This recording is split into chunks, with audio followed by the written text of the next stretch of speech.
नमस्कार जी, कैसे हैं आप सब। स्वागत है आपका मेरे नए व्लॉग में। उम्मीद करती हूँ आप सब बिल्कुल अच्छे होंगे। आज जो कहानी मैं आपके साथ शेयर करने जा रही हूँ उसका नाम है भक्त का सरल मन। ये कहानी है एक ऐसे इंसान की जिसका नाम है आनंद। आनंद को सिर्फ दो काम हैं, खाना और आराम करना। इसके अलावा वो कुछ भी काम करना पसंद नहीं करता। लेकिन उसका मन एकदम सरल है। उसमें किसी के लिए भी कोई द्वेष भाव है ही नहीं। ना किसी की बुराई करता है, ना किसी को बुरा बुरा बोलता है। मन से एकदम सीधा साधा। उसके घर वाले उसकी एक आदत से परेशान हो जाते हैं कि बस खाता है, सो जाता है, कुछ काम धाम करता ही नहीं है। तो एक दिन उसे सबक सिखाने के लिए उसके घर वाले उसे घर से बाहर निकाल देते हैं और कहते हैं कि जाओ कुछ काम धंधा करो। वो घर से निकल जाता है, सड़कों पर घूम रहा होता है। चलते चलते रास्ते में उसे एक आश्रम दिखाई देता है। वो उस आश्रम में चला जाता है। वहां संत जन बैठ के प्रसाद ग्रहण कर रहे होते हैं। वो भी बैठ जाता है। भोजन तो करना ही था। अब जब भोजन कर लिया तो वो उस आश्रम के जो गुरु थे, जिनका वो आश्रम था, उनको प्रणाम करके बोला, महाराज जी, मैं यहाँ रह सकता हूँ? उन्होंने कहा, हाँ हाँ, हमारे आश्रम में बिल्कुल रह सकते हो। वो बोला कि पर मैं आपसे एक बात बताऊं, मेरे को कुछ काम नहीं करना आता। उन्होंने कहा, कोई बात नहीं, तुम यहाँ रह सकते हो फिर भी। बड़ा खुश हुआ कि ये तो मेरा काम हो गया, मुझे कुछ काम भी नहीं करना पड़ेगा, खाना भी मिलेगा, रहना भी मिलेगा। तभी महाराज जी बोले कि तुम्हें पूजा पाठ तो करनी आती है ना, बस तुम्हें सुबह शाम पूजा करनी होगी। वो कहने लगा, पूजा कौन सा बड़ा काम है, हाँ मैं कर लूंगा। और वो खुश हो गया कि अब उसका इंतजाम हो गया है। उस आश्रम में रहने लगा। तीनों टाइम का खाना खाने को मिलता, रहने को एक कुटिया मिली हुई थी। आराम से उसकी जिंदगी बीतने लगी। तभी आ गया एकादशी का दिन। उस दिन आश्रम में कुछ बना ही नहीं। खाने का टाइम हो गया।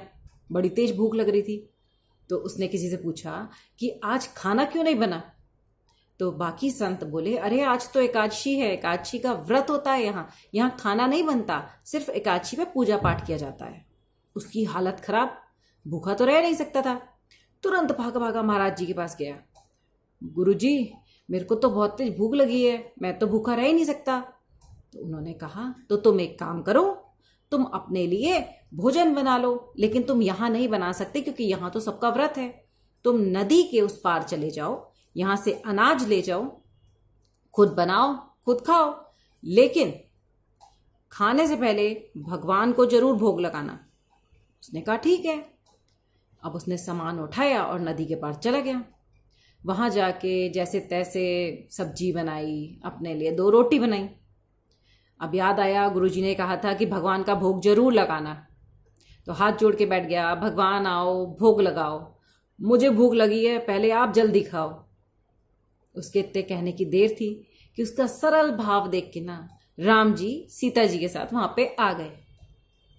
अब उसने देखा कि मैंने तो खाली राम जी को बुलाया था भोग लगाने के लिए, ये तो सीता जी को भी साथ ले आए। तो उसने बोला, भगवान, मैंने तो 2 रोटी ही बनाई थी, ये सोच के कि आप अकेले आओगे, आप सीता मैया को भी ले आए। तो ऐसा करो, 1 रोटी में से आप दोनों खा लो, 1 रोटी मेरे लिए छोड़ दो। भगवान ने ऐसा ही किया। भगवान ने उसके साथ 1 रोटी खाई और चले गए। वो वापस आया। महाराज जी ने पूछा, खाने से पहले भगवान को भोग लगाया था? उसने कहा, हाँ लगाया था, भगवान पूरी 1 रोटी खा गए। उन्होंने कहा, ठीक है। वो मनी मन सोचने लगे कि ऐसे ही बातें बना रहा है, खाने का उसको शौक तो था ही, तो उन्होंने सोचा कि ऐसे ही बोल रहा होगा। अब अगले महीने फिर एकादशी आई। फिर उसने वही गुरुजी से कहा कि मैं तो रह नहीं सकता। उन्होंने कहा, जाओ। वो बोला, लेकिन गुरुजी इस बार ना थोड़ा सा ज्यादा अनाज देना। उन्होंने कहा, क्यों? वो मैंने तो अकेले राम जी को बुलाया था, वो सीता जी को भी साथ ले आए, तो अब मैं अपने साथ साथ 2 जनों का और भोजन बनाऊंगा ना, इसलिए। उन्होंने कहा, ठीक है। उन्होंने आज्ञा दे दी। अब उसने फिर भोग लगाया, हाथ जोड़ा, भगवान आओ, भोग लगाओ, मुझे भूख लगी है, पहले आप आओ और जल्दी खाओ। भगवान इस बार राम जी, सीता जी, लक्ष्मण जी, भरत जी, शत्रुघ्न जी सारे इकट्ठे आ गए। वो तो हैरान कि राम जी पिछली बार तो खाली सीता जी को लेकर आए थे, इस बार तो अपने भाइयों को भी ले आए। उसने कहा भगवान ये तो गलत बात है, आप मुझे पहले बता दिया करो आप कितने जने आने वाले हो। मैं तो खाना अब 3 जनों के हिसाब से बनाया था और आप तो देखो 5 लोग तो आप खुद ही आ गए, छठा मैं। अब इतना सा खाना कैसे पूरा होगा। भगवान जी ने कहा तुम चिंता मत करो, हम मिलके खा लेंगे। तो उसने कहा ठीक है, आप इस बार 2 रोटी मेरे लिए छोड़ दो, बाकी आप सब मिलके खा लो। सारे भाइयों ने, राम जी, सीता जी ने, सबने मिलके उसके बनाए हुए खाने को बड़े स्वाद से खाया और वहां से जाने लगे। तो वो कहता है भगवान अगली बार जब आप आओ ना तो मुझे बता के आना कि हम इतने लोग आ रहे हैं, क्योंकि आप जितने बताते हो उससे ज्यादा आ जाते हो और फिर खाना कम पड़ता है। भगवान ने कहा ठीक है। वो शाम को फिर वापस आ गया। फिर गुरुजी ने वही प्रश्न किया, उसने वही उत्तर दिया। गुरुजी सोचने लगे कि कहीं ये मुझसे झूठ तो नहीं बोलता है, ऐसा ना हो कि ये अनाज को बेचता हो ले जाके। तीसरे महीने फिर एकादशी आई। अब वो माँ अपने गुरुजी से कहता है गुरुजी इस बार तो मैं और ज्यादा अन्न लेके जाऊंगा। उन्होंने कहा क्यों। कहता है राम जी तो पूरा परिवार लेकर आ गए और मुझे खाना कम पड़ जाता है और आपको पता है मैं भूखा रह नहीं सकता। तो गुरुजी के मन में शंका हुई कि इस बार तो मुझे इसके पीछे पीछे जाना चाहिए, कुछ ना कुछ गड़बड़ तो है, ये अन्न को पक्का कहीं बेचता है। तो गुरुजी ने ऐसा ही किया। वो अपना अनाज लेके, अपना खाने का सारा सामान लेके निकला और गुरुजी भी उसके पीछे पीछे चल दिए। नदी के पास पहुंचा। इस बार उसने खाने के लिए कुछ भी नहीं बनाया और हाथ जोड़ के कहने लगा भगवान आओ भोग लगाओ, मुझे भूख लगी है, पहले आप खाओ। भगवान आ गए और इस बार तो हनुमान जी को भी अपने साथ ले आए। भगवान कहते कहाँ है भोग, तुमने तो खाना बनाया नहीं।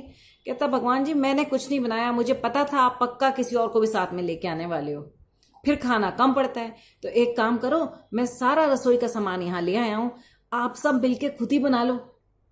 भगवान जी उसके भोला भाव देख के बड़े खुश। सीता मैया मंद मंद मुस्कुरा रही थी उसकी ये भोली बातें सुनकर। सीता मैया ने कहा ठीक है मैं खाना बनाती हूँ। हनुमान जी लग गए उनकी मदद करने में।